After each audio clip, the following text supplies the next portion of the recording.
je suis Jean-Louis Drone, je suis organisateur d'événements sportifs, plus particulièrement automobiles, depuis une trentaine d'années, et amoureux du Maroc depuis de longues années, grâce à l'accueil marocain qui est internationalement connu bien sûr.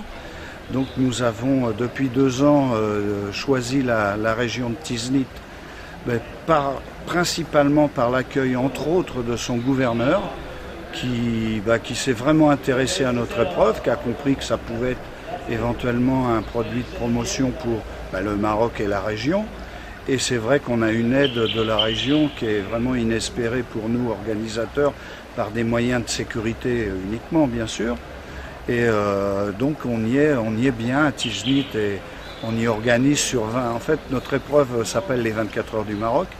Elle est divisée en 4 fois 6 heures, donc s'il faut 4-24, à 4 endroits différents du Maroc, dont 3 autour de Tiznit, 3 fois 6 heures autour de Tiznit. Aujourd'hui a eu lieu un prologue à 2 km de Tiznit sur la route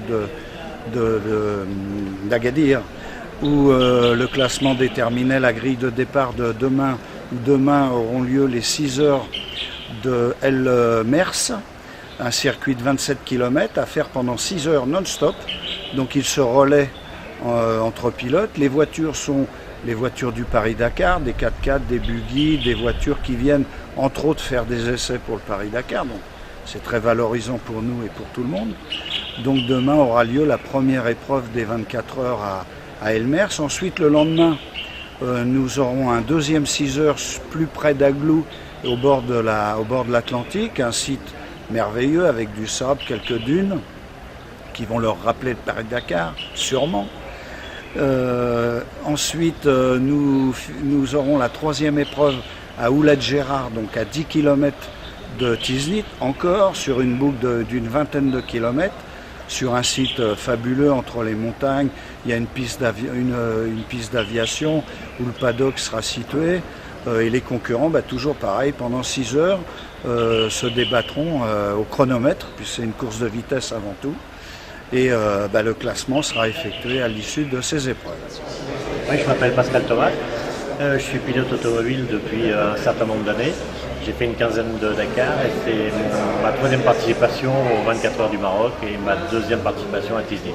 C'est très difficile de donner une différence parce que pour l'instant on n'a pas commencé cette année.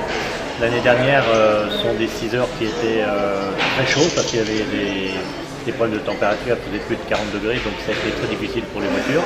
Cette année, le climat a l'air beaucoup plus clément, il fait plutôt 25 degrés, donc je pense qu'on ne va pas rencontrer les mêmes problèmes.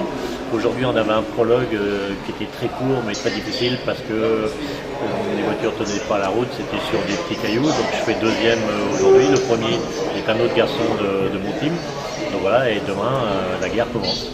Alors, il y a des similitudes et des choses qui sont complètement différentes, c'est-à-dire que les 24 heures de Marrakech et les épreuves de Tiznit, disons que c'est 550 km par jour, 6 heures non-stop, mais voilà, si le soir on a cassé la voiture, ce n'est pas problème, on peut recommencer le lendemain.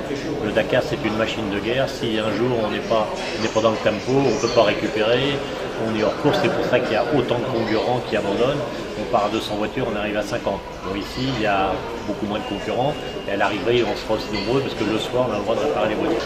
Moi, je ne sais pas qu'elles sont méchantes, mais je suis venu pour gagner. Donc il n'y a pas que moi qui suis venu pour gagner, mais disons, je pense qu'on a la meilleure voiture. Donc c'est un avantage. L'année dernière, on était 2e parce qu'on a des problèmes techniques, sinon on gagnerait. Et je pense qu'on a beaucoup de chances de gagner, mais en toute humilité, il n'y a pas que nous. Notre voiture est super prête, c'est un buggy qui est très léger, avec un moteur Chevrolet très puissant, on a un 8 cylindres qui fait, pour dire 400 chevaux, c'est une vraie machine de guerre.